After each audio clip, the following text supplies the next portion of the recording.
welcome to Wilder Outdoor Academy. In today's lesson, I'll show you how to build a lean-to tarp shelter. Now for today's lesson, we'll need a few things. First thing we'll need is a tarp. I have mine here. Could be any size you like, but ideally it needs to, at least part of it needs to be wider than you are tall, because the idea is you want to be sleeping under it and you don't want to get wet. So I'm about 6 feet tall. That I believe is an 8 by 6 foot tarp, so I'm going to want to sleep under the 8-foot side. I'll need some paracord. Here I've got about 20 feet already cut. I'll need a little bit more than that. I'll also need about 4 pieces. I'll need exactly 4 pieces of paracord that are also cut to about 1.5 feet in length. So 5 pieces of paracord, one that's about 20 feet long, 4 that are a little bit over a foot, about 1.5 feet. And the last thing I will need are tent stakes. I have 2 tent stakes right here. And this isn't something you necessarily will bring with you into the woods, but you will need 2 trees that you will hang your, or you will build your tarp tent on. So with that, let's get started. So after I've identified the trees I'm going to build my shelter on, the first step is to take my long piece of paracord. So again, this is about 20 feet of paracord. And I'm going to tie what's called a bowline knot on one end of it. The bowline knot is a pretty cool knot. What it'll do is it'll create a loop that will not slip. And so there's a fun little trick to the bowline knot. You take your tag end, that's the end that's cut, and you hold up the longer end and you make a loop. Okay? We treat the tag end like it's a rabbit. I'll make my loop a little bit higher up here. I'm going to pretend that the tag end is a rabbit, the long end is the tree. What we take the tag end, the rabbit comes up through its hole, that loop that we made. It wraps around the tree. So it goes behind the tree, then it goes back into the hole. That happens, I pull it tight, and I get a knot like that. I'll show you one more time.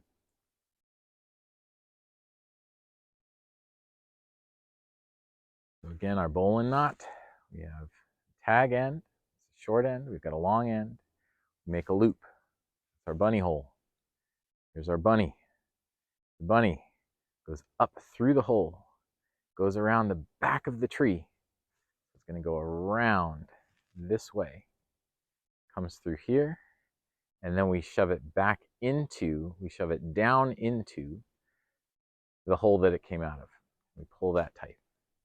That's our bowline knot. It holds really, really tight. Now, that might be a little advanced for some folks. If that is, it's okay. You know that that's the strongest version of this knot. If that's a little complicated for you, here's a shortcut. Take your line, or take your paracord, and fold it in half. Just a little bit, about less than a foot on both sides. Then I take it, I'm going to just wrap it around, make a loop. I'm going to take this end, the folded end, and pull it back through the loop and tie it just like this. And that's an overhand knot, just a regular knot that you would tie, but I have 2 pieces together. And the idea is we just want a loop that's not going to come undone. So let me show you that one more time. So you're going to fold that paracord in half. So you got a little bit less than a foot on either side, like this. Then taking both together, just like you're tying your shoes, make a loop, bring this part through that loop, wrap it around, and you're just tying a knot. Just a regular old knot. It's called an overhand knot, but with this loop in it. That's going to hold tight. That's step 1. So now that I have my loop at the end of my paracord, my long 20-foot paracord, again, it could be a bowline or just called a modified overhand knot. Whatever you got a loop, it holds tight. I'm going to go to my first tree. I'm going to wrap my paracord around the tree, and I'm going to pull the loose end, now this really long tag end, through the loop. I got a lot of paracord here, so it's going to take a little bit, but I'm going to pull it through so that I have a hitch on my tree.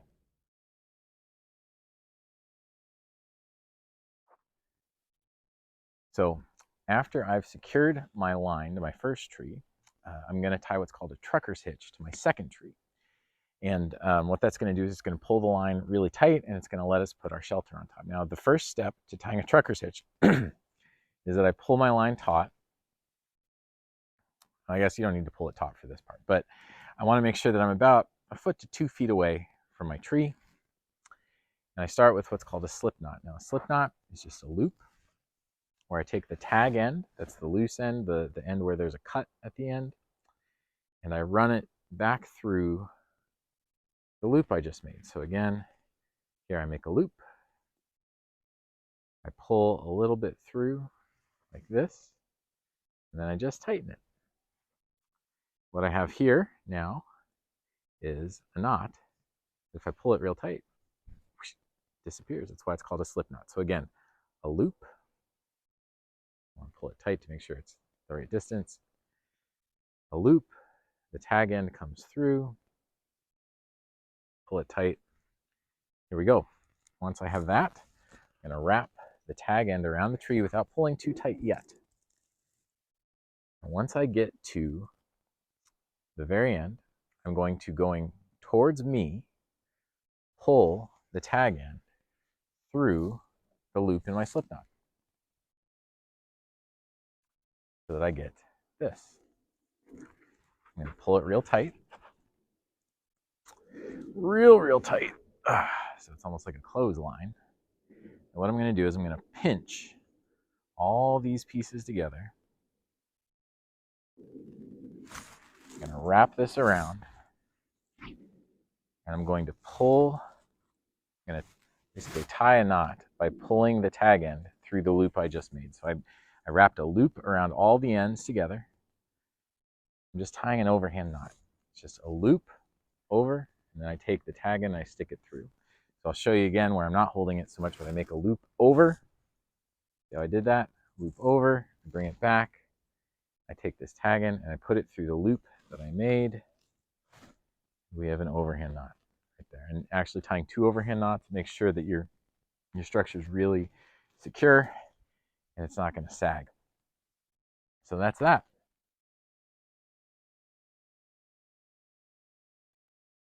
Okay, so now that I've got my main line set up between my 2 trees, I'm going to take one of my shorter pieces of paracord and tie the loose ends together with just a regular overhand knot.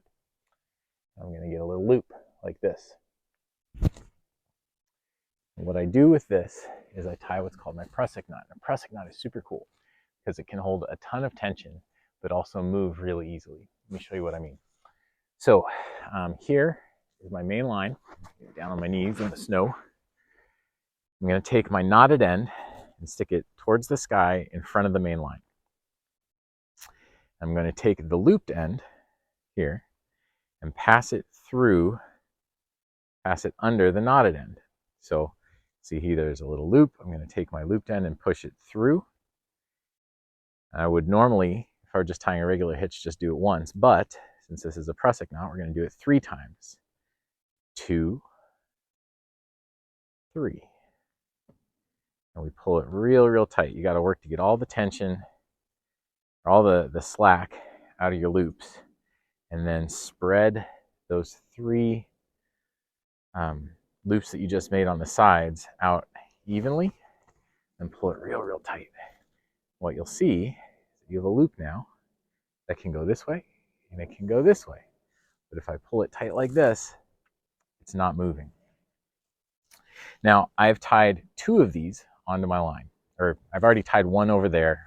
I tied this one. Now I have 2 prusik knots on my line. I already have the other one set up, and I just want to show you how to do this one as an example, but you're going to do this on both sides of your line with your tarp.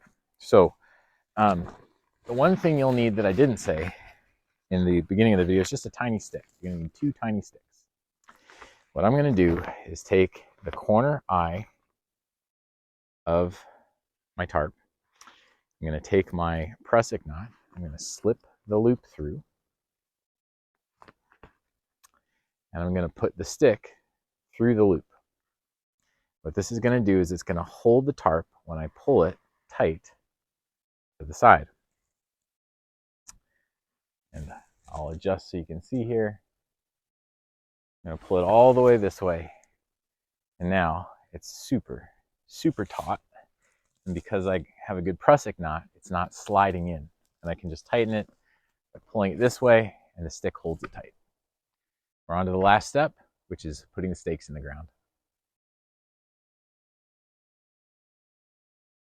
Okay, now that I have my tarp stretched tight across my main line, I'm going to take my last 2 pieces of paracord, again a little over a foot each. I'm going to tie a knot in either end, just like I did up top for the prusik knot. So I fold it in half, I make a loop, and I put the tag ends through it. Just like that. I'm going to have 2 loops. And once I have my 2 loops, I'm going to do something pretty straightforward here. I'm going to take the corner eye of my tarp. I'm going to take the loop. I'm going to push it through so that I have 2 loops on either side. The tarp is in the middle of my loop. I'm just going to take one of those ends and wrap it through the other. I'm going to create a hitch like this. So again, I have 2 halves like this, 2 loops. I'm going to put one loop under the other or pass it through the other. It's going to make a hitch real tight, like that. Now the last thing I'm going to do is I'm going to take my stakes, hook them through, and I'm going to pull the tarp as tight as I can at 2 angles, this way, away from the other corners, and that's going to make this tarp super, super tight. And this is my lean-to tarp shelter, so it'll keep me nice and dry. If I want, I can cover the other side of it with leaves, just so wind doesn't get through. But yeah, if it rains, rain will fall off, and hopefully keep you warm and dry for a night.